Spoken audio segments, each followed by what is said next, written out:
On the eve of the imperial examinations, my fiancé's cousin knelt before 9,000 stone steps, pleading for a Buddhist robe embroidered with sutras. I kindly warned her that bringing any inscribed item into the examination hall would be deemed cheating. She agreed outwardly, yet secretly gave the robe to her fiancé. She even said, "Sister Lin Shu, are you jealous?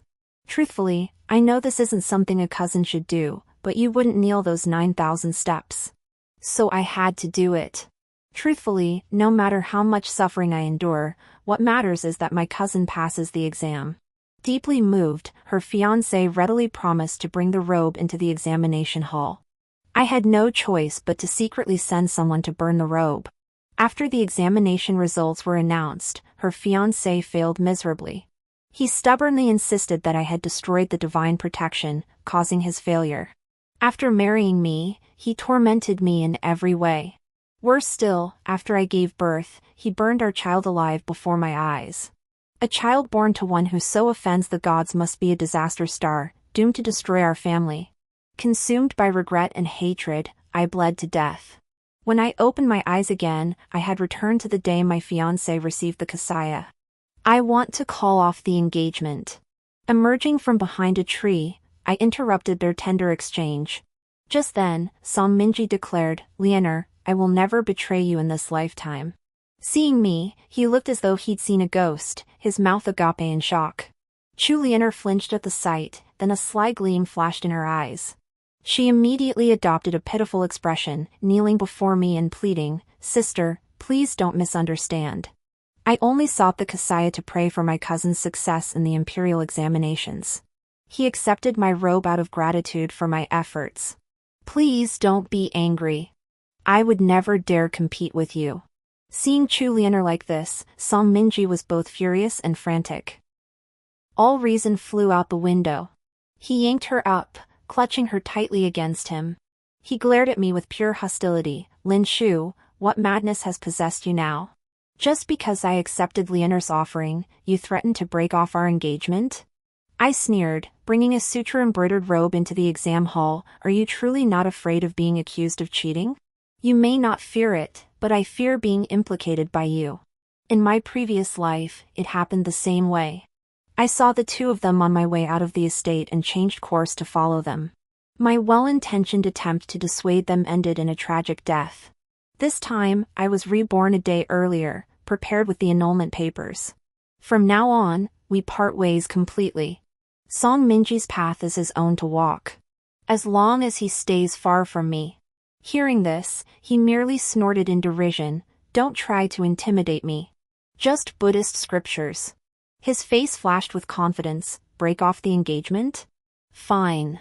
If you refuse to be my wife, I'll give it to Leonor. She's willing to kneel up 9,000 steps for me. And you? Not only did you refuse, but you grew jealous. I'll be damned if I don't see what sort of family this jilted woman marries into. Mark my words, don't come begging to be my concubine later." Such arrogance. As if victory were already his. I offered no rebuttal. Silently, I produced the prepared annulment papers from the mansion and demanded his immediate signature. He faltered at the sight.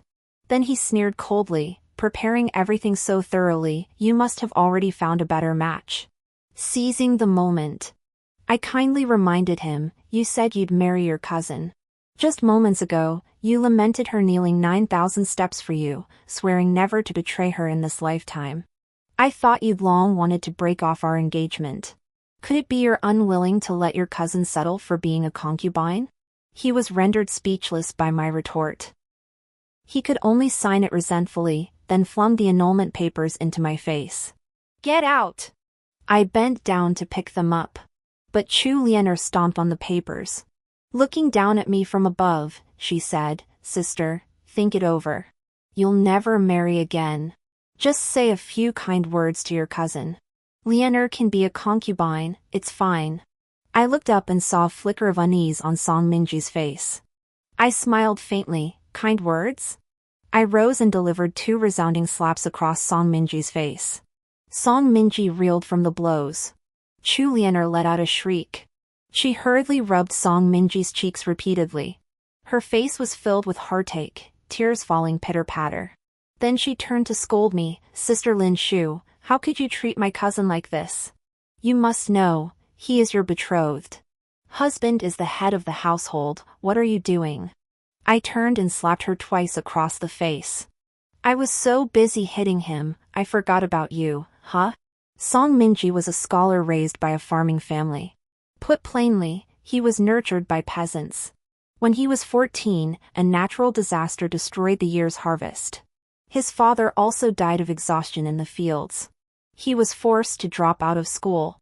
At that time, my father, who was still the county magistrate, valued talent. He paid for his education out of his own pocket. He even betrothed me to him. Song Minji was exceptionally handsome, possessed an indomitable spirit, and was a young scholar of great promise. How could one not be captivated? My heart was completely ensnared. Even after his cousin, Chu Liener, moved into the Song household. And she was constantly by his side, sharing tender moments and adding fragrance to his studies. I still chose to believe his lies, there's nothing between us. We're just cousins. If there were, why not wait until after deceiving you into marriage before revealing it? Because my love was blind. When my father was promoted to the capital, he brought the entire Song family along. It's no exaggeration to say that not only did he receive my family's support for his studies, but his future official career would also depend on our family's support. Moreover, Song Minji knew full well that I was the most advantageous match he could hope for. Don't mistake his swift signing of the annulment papers earlier. It was merely for the sake of his pride. And Chu Liener understood this deeply, which is why she came to me, feigning hurt, to persuade me. After all, without my marriage to him, if Song Minji failed the exams, no one would fund his studies. Even if he passed, he'd likely be exiled to govern some godforsaken backwater. How could she then live in luxury? Recalling my past life, I was stripped of my finery the moment I entered his home, forced to shoulder every household chore. Yet she squandered my dowry, living like a noble lady. Later, she even incited Song Minji to burn my son alive. My hatred burned so fiercely I wanted to grind her bones to dust. Gripping her collar, I landed several slaps across her face. You really think I'm a pushover? That earlier display of swallowing my anger was merely a ploy to exploit Song Minji's male pride. To make him sign the annulment papers. With the annulment in hand, revenge was mine to claim. Seeing this, Song Minji rushed forward, shoving me, you bitch. How dare you strike Liener? I was knocked to the ground. Furious, he lunged to kick me. Think you're something special now. My prearranged servants burst from behind the trees. Ah, Master Song. How could you beat our young mistress so viciously over your cousin? Someone, judge this. Adulterous lovers meeting in secret, and now he dares strike his fiancé? Seizing the moment, they raised a tremendous ruckus. I covered my face and wept. Under the servant's cover, I slipped away. And of course, I didn't forget to take the annulment papers with me. Back home, my parents learned of Song Minji's disgraceful deeds. Enraged, they agreed to the annulment. I wept, asking, but the dowry. To better support Song Minji, my dowry had already been sent before the wedding. My mother roared, of course we'll take it back. Letting a beggar profit would make us look like fools. What good is it to that ingrate? That very night, several of my cousins came to the door. They stormed in and seized back my dowry. They even ripped the jewels from the widow Song's head. Song Minji was furious. He chased after me, demanding, must you be so heartless?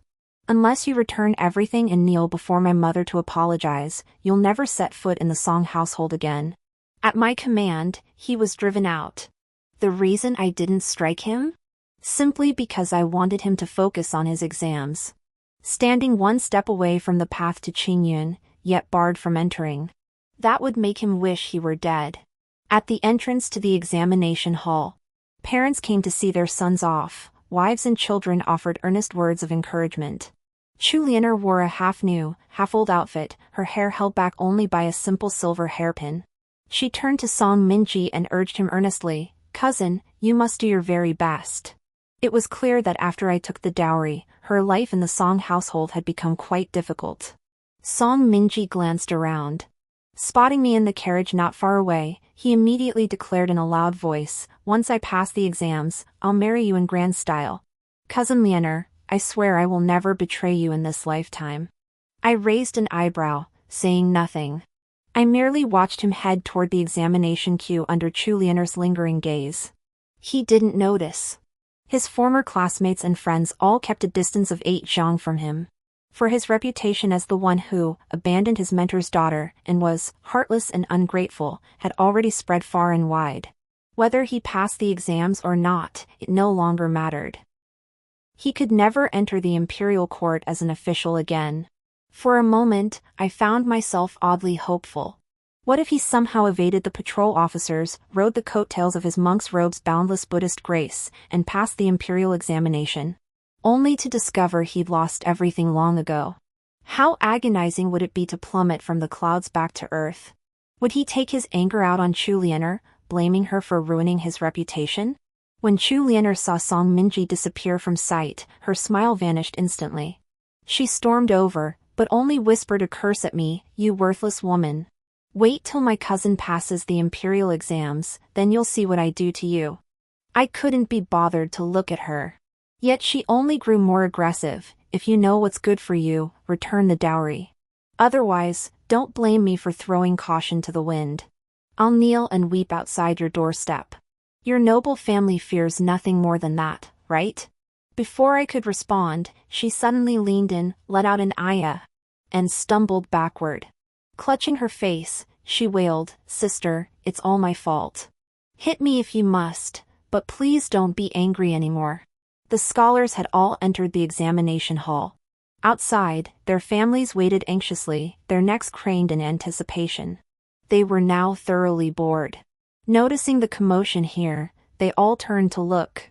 And when she saw people watching, she threw herself into a tantrum, rolling on the ground and wailing. She kept slandering me. But I ignored her. I let her spout all her nonsense. Just as the onlookers' eyes began to show more disdain toward me, the examination hall doors opened. Song Minji was dragged straight out. Attempting examination fraud, permanently barred from future exams. Song Minji, utterly disheveled, knelt to rise, then tried to knock on the door again. It was just a monk's robe. We were merely checking for prohibited items before entry. Why bring it at all? Fool, did he truly believe it was just an ordinary robe? A robe obtained by climbing 9,000 steps, Buddhist teachings know no bounds. With the Buddha's blessing, success was assured. If gods and Buddhas were so potent, why would mortals still toil over books? Wouldn't kneeling before the Buddha be far more effective? Those who supposedly obtained the robe and passed the exams? Which one isn't now wealthy and noble? Though no proof exists. In official circles, there's an unwritten rule. That robe isn't something ordinary folk can find. Once obtained, it's a promise made, a debt to be repaid later. Nearly everyone tacitly acknowledges that Wanfa Temple's robes are used for cheating in the imperial examinations. Leonor, using my family's name, could naturally obtain such a robe. Those people assumed my father sought to secure a future for his son-in-law. They intended to draw my father into their scheme, which is why they relented. In my past life, I burned the robe. My father refused to comply. Song Minji failed the exams. Those people sensed something was amiss and eliminated my father to silence him. Without my father, I ended up in such a wretched state at the Song household. This lifetime, I'll just watch coldly as Song Minji brings ruin upon himself. I pulled down the carriage curtain and ordered the servants to leave. Those people won't let him off. The annulment of my engagement to Song Minji is now public knowledge, proving that the monk's robe was never sought by my Lin family. Without the Lin family, Song Minji is now a discarded pawn. I only hope those people, seeing I annulled the engagement and severed ties long ago, will spare my family. Otherwise, don't blame me for fighting to the bitter end. Song Minji caused a scene at the entrance of the examination hall. He even threatened to smash his head against the pillars. He kept shouting about the monk's robe. So, the people inside dealt him another brutal beating. They broke his hand outright. Then they announced publicly, the monk's robe is not an item used for cheating in the imperial examinations. But any object bearing written characters shall be deemed examination fraud. But it's embroidered with Buddhist scriptures, how can that not be considered writing? If one knows Sanskrit, translating it would be no trouble at all. Do you know the consequences of examination fraud? This time, you're merely barred from ever taking the exams again. That it's not a life sentence with shackles is already leniency beyond the law. All the scholars accepted this reasoning. After all, one less competitor meant one less rival. Besides, though the chief examiner was somewhat harsh, it proved he would not tolerate cheating. Without connections, Song Minji was powerless, less than an ant before authority. The scholars could only despise his fate. We toiled over our books for decades, and pinned our hopes on illusory spirits and gods. He must have been a restless soul. They did not know. On the very day Song Minji was knocked unconscious and sent home, the Song residence went up in flames. The fire spread to neighboring homes. The incident was investigated with great fanfare. Ultimately, a group of victims came forward to testify. Candidate Song went mad. He'd rather burn himself alive than live on. We saw Scholar Song set the fire with our own eyes. He even called for us to join him in death. The news spread, sparking another wave of condemnation. My heart pounded in terror.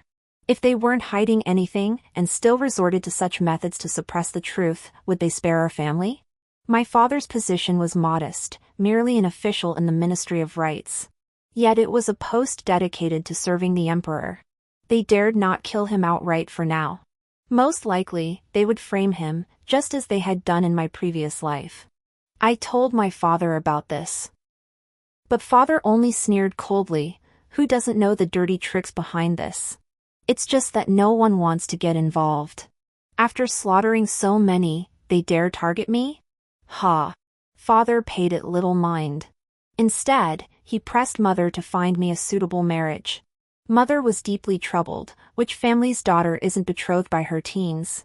I'd hoped for stability over prestige, but now it's too late. Finding a suitable match now is truly difficult. Father sighed, we'll take our time searching. A good husband is hard to find. Don't end up with another wolf in sheep's clothing. Surprisingly, many families came seeking my hand in marriage. Influential figures from various households wished to take me as a second wife. Young imperial scholars and minor officials proposed me as their primary wife. It wasn't that I was unworthy. Rather, I wasn't exactly the type to have 100 suitors vying for my hand. And the dowries they offered were truly lavish. The last time such a situation arose was when father was promoted to an official post in the capital. Many of his colleagues urged him to disown Song Minji, his son-in-law of peasant stock. It felt wrong. To avoid trouble, I used the excuse of being deeply wounded by love and left home. Unexpectedly, someone slipped into my room. My hand instinctively reached for the hairpin beside my pillow. But my wrist was seized. Xunyang, it's me. My eyes widened in shock. In the moonlight, I recognized the face before me. What a terrifying visage. Covered in scars and burn marks. Even so, I recognized Song Minji. My expression instantly turned cold. You're still alive? He looked at me and said, if this were the Song Minji of this lifetime, he would have died. Unfortunately, I've returned. I furrowed my brows. He continued, Xunyang, you've returned too. Not a question, but a statement. I stared at him and suddenly asked, how did you die in your past life? Song Minji had no intention of killing me. Or rather, he still needed something from me. He released my hand, sat on the edge of my bed, and spoke without reservation. Years after your death, the imperial examination fraud was exposed.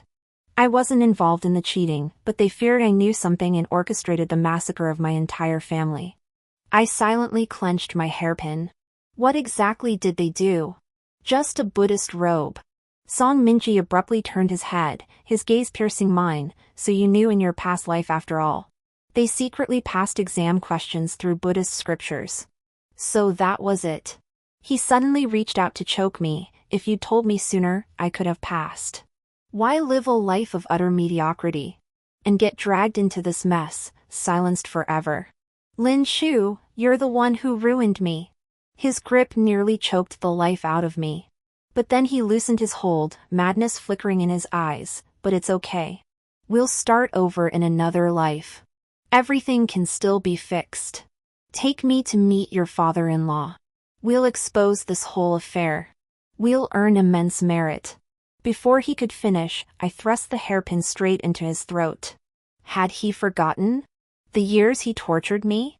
The blood debt he owed for killing my child? And now he wanted me to be his friend? How could he deserve it? Heaven has truly been kind to me.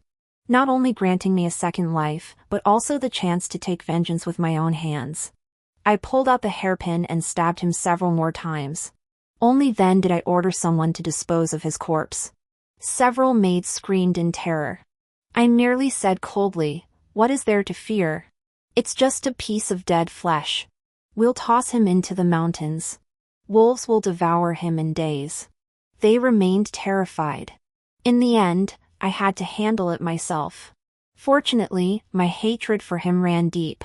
Even if I were to dismember him 1,000 times, or strip him down to a mere skeleton, I wouldn't flinch.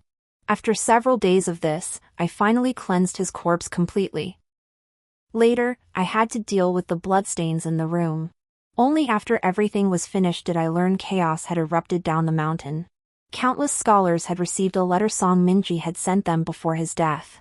The letter declared Buddhist robes were tools for cheating. It even detailed methods. It also stated my father knew the truth. That was why he had obtained the robe. They demanded my father give them an explanation. So a large group of students surrounded our home. I was so furious I trembled all over.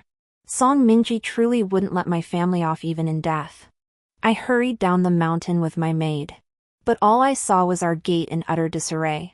Mother said those scholars had taken my father, carrying Confucius's portrait, to the Confucian temple to mourn. My heart lurched. I wanted to find my father, but my mother held me back firmly. "You must not go. This has escalated to such a point. If fortune fails us, we'll all lose our heads." Mother held me, weeping uncontrollably. She murmured, "What can we do? What can we do?" Mother didn't tell me to flee. Because fleeing would be futile. Under heaven, all land belongs to the king. Mother and I could only wait silently for events to unfold. Those scholars were truly mad. They didn't just weep at the Confucian temple. They tracked down the embroiderers who stitched sutras onto the monastic robes for Wanfa temple. Among them were scholars deeply versed in Buddhist scriptures who uncovered the problem. Then, those families who had obtained the robes, high school, suffered calamity. It could be said that the capital had descended into utter chaos. The market was a slaughterhouse, bodies piled high. Nearly every day, rivers of blood flowed. The stench of blood hung thick in the air, detectable 3 li away. Officials were either dead or imprisoned. My father remained in the palace, with no word for a long time. Only months later was he released. With all the higher-ranking officials wiped out, he was promoted several ranks at once.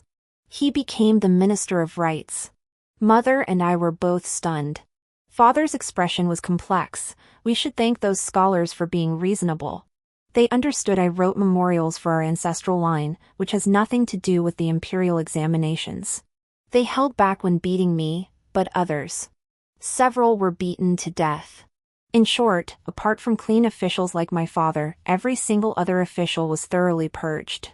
Not only did the court lose half its members, many more were demoted or exiled for dereliction of duty.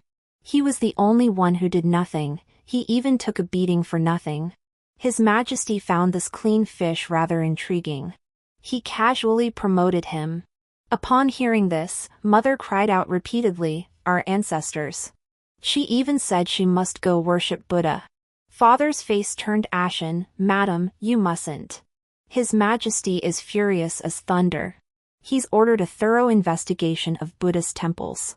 They uncovered temples seizing land, and commoners fleeing taxes by becoming monks. Now the emperor has decreed the suppression of Buddhism. Henceforth, only Taoism shall be permitted. Since its founding, our dynasty has favored Buddhism over Taoism. The sums spent by high officials and nobles on Buddhism have always been immense. Many took pride in becoming monks. Once ordained, sustenance was never a worry. Wherever they went, they were treated with reverence.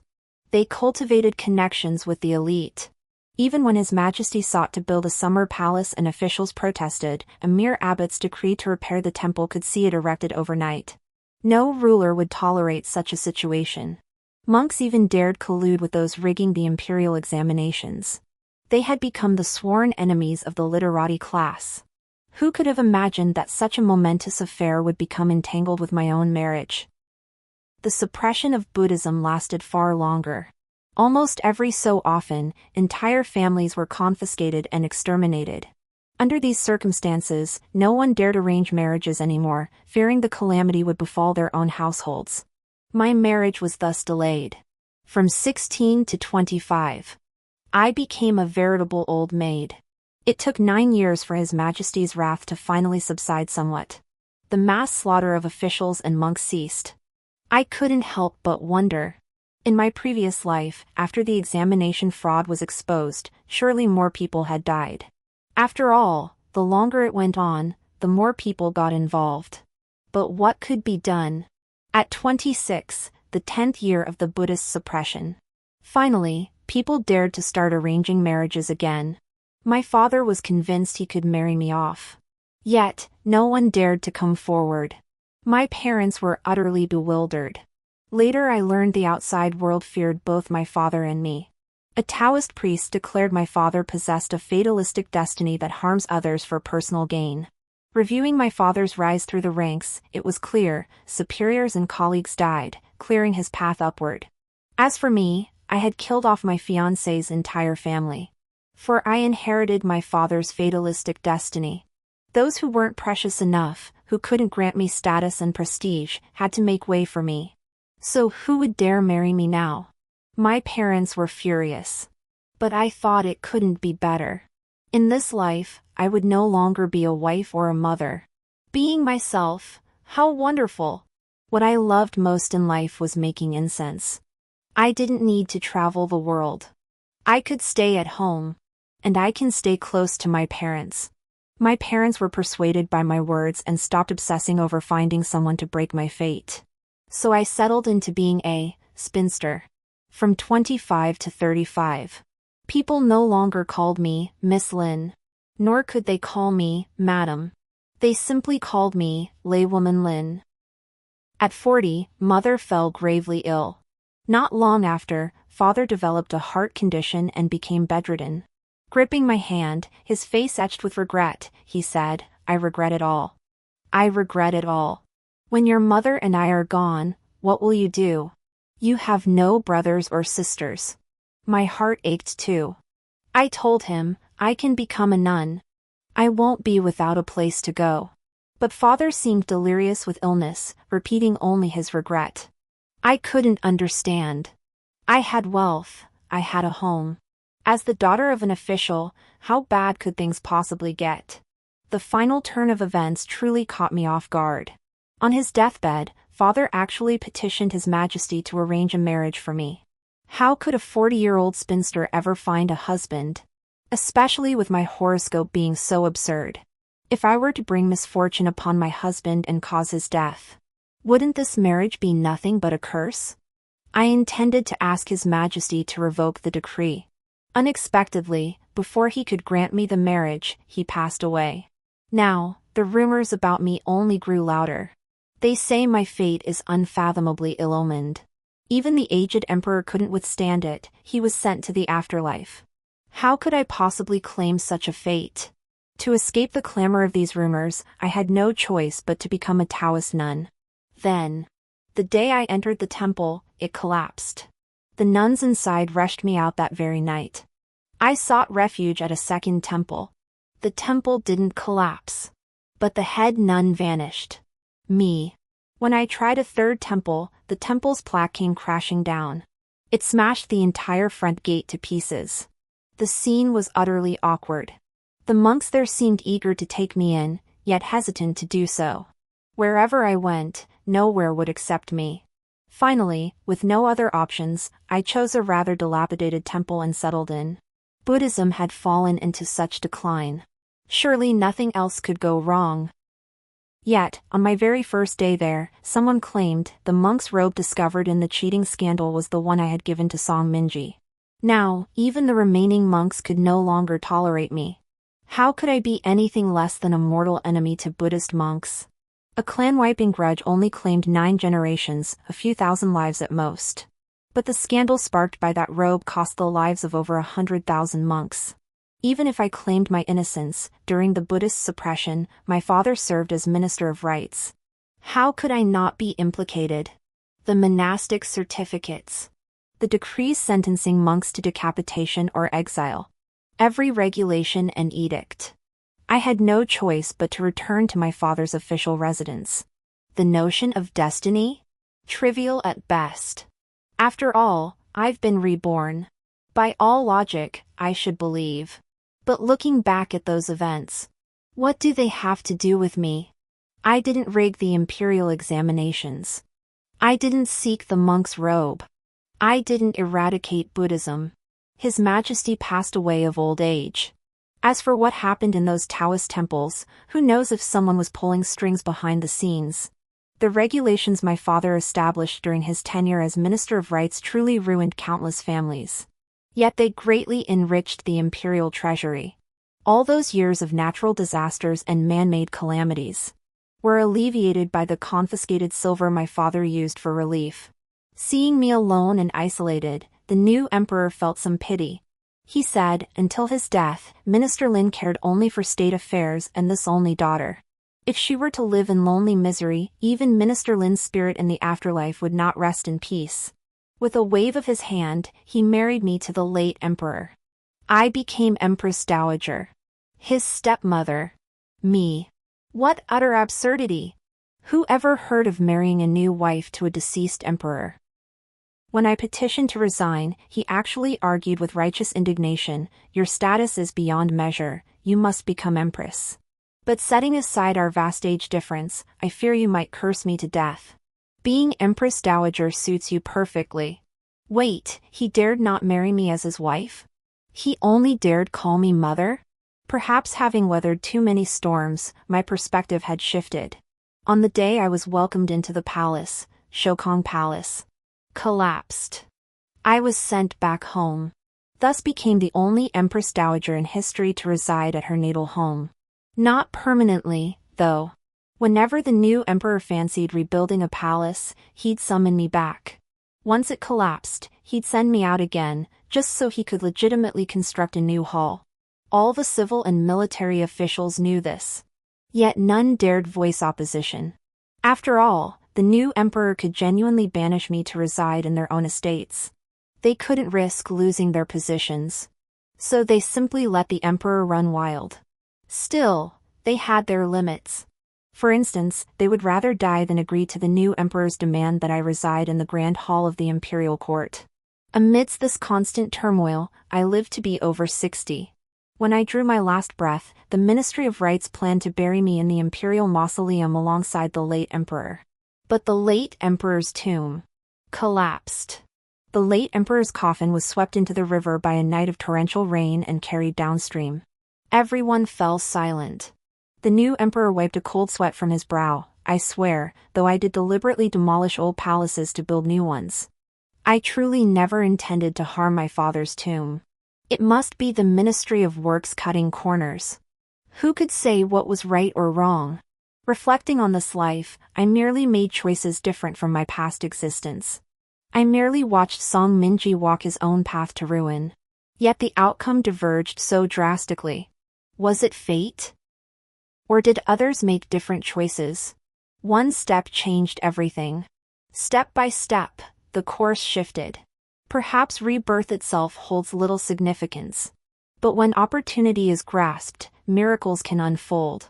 One person's strength cannot defy fate. The collective will of the people can overturn heaven itself. The end.